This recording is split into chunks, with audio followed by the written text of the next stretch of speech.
Kenalkan, nama saya Jia Johari Juanda dari TRK 7B dengan NIM 22666146. Hari ini kita akan membedah prinsip-prinsip inti dari buku legendaris, yaitu Learning How to Learn, karya Barbara Oakley. Presentasi ini bakal mengubah total cara kalian memandang proses belajar. Kita akan bongkar kenapa metode tradisional sering gagal dan bagaimana cara menguasai subjek apapun dengan lebih cerdas. Yuk kita mulai. Pertama, kita harus sadar dulu kesalahan yang sering kita lakukan. Menurut materi ini, ada 3 alasan kenapa metode tradisional sering gagal. Pertama, hafalan murni. Kita terlalu fokus menghafal tanpa paham konsepnya. Akibatnya, informasi numpang lewat doang. Yang kedua, pembelajaran pasif. Ini penyakit umum. Kita cuma baca ulang atau highlight buku terus-terusan.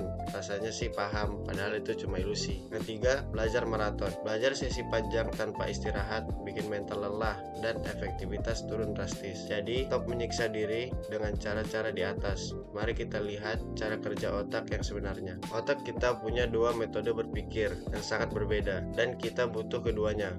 Pertama, mode terfokus. Bayangkan, ini seperti lampu senter yang sorotannya tajam. Mode ini aktif saat kalian sengaja berkonsentrasi penuh untuk memecahkan masalah atau memahami konsep. Yang kedua, mode tersebar. Ini seperti lampu sorot yang luas. Mode ini aktif justru saat pikiran kalian santai atau melamun. Fungsinya untuk kreativitas, mencari wawasan baru, dan mengubah-ubah ide. Kunci belajar efektif adalah beralih secara dinamis antara kedua mode ini. Fokus dulu, lalu istirahat, biarkan otak rileks, lalu fokus lagi. Musuh terbesar belajar adalah menunda-nunda atau prokrastinasi. Solusinya, teknik Pomodoro. Cara simpel, pasang timer 25 menit untuk kerja intensif, lalu istirahat 5 menit. Ulangi siklusnya. Kuncinya di sini adalah fokus pada proses bukan hasil. Jangan mikir harus selesai bab ini, tapi pikirkan, saya akan belajar 25 menit. Ini mengurangi tekanan mental. Setelah fokus terjaga, kita masuk ke konsep chunking. Bayangkan potongan informasi itu seperti kepingan Lego. Chunking adalah menyatukan potongan info menjadi satu unit yang bermakna. Kalau kalian punya banyak chunk atau kepingan Lego ini, kalian bisa menyusun jadi konsep yang kompleks. Hati-hati sama ilusi kompetensi.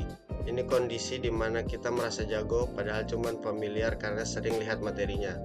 Gimana cara mengatasinya? Uji diri sendiri. Jangan cuma baca ulang, coba tutup bukunya lalu jelaskan pakai kata-kata sendiri. Gunakan flashcard untuk menguji ingatan, dan yang paling ampuh, ajarkan orang lain.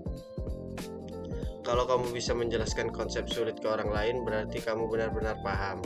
Untuk ingatan jangka panjang, gunakan teknik istana memori atau visualisasi spesial dan pengulangan berjarak.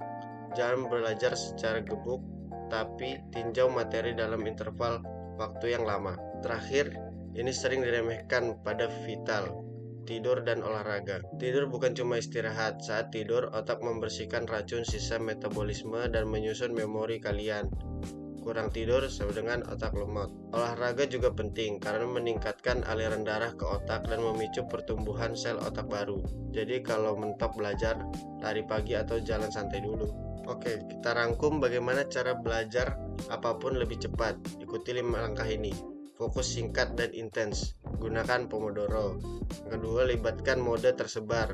Beri waktu istirahat agar otak kreatif bekerja. Yang ketiga, chunking aktif. Satukan ide-ide menjadi konsep besar. Yang keempat, uji diri. Pakai flashcard dan rekal. Kelima, jaga fisik. Prioritaskan tidur dan olahraga.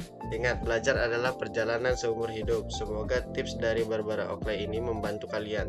Terima kasih sudah menonton. Kalau ada pertanyaan atau mau sharing cara belajar kalian, tulis di kolom komentar ya.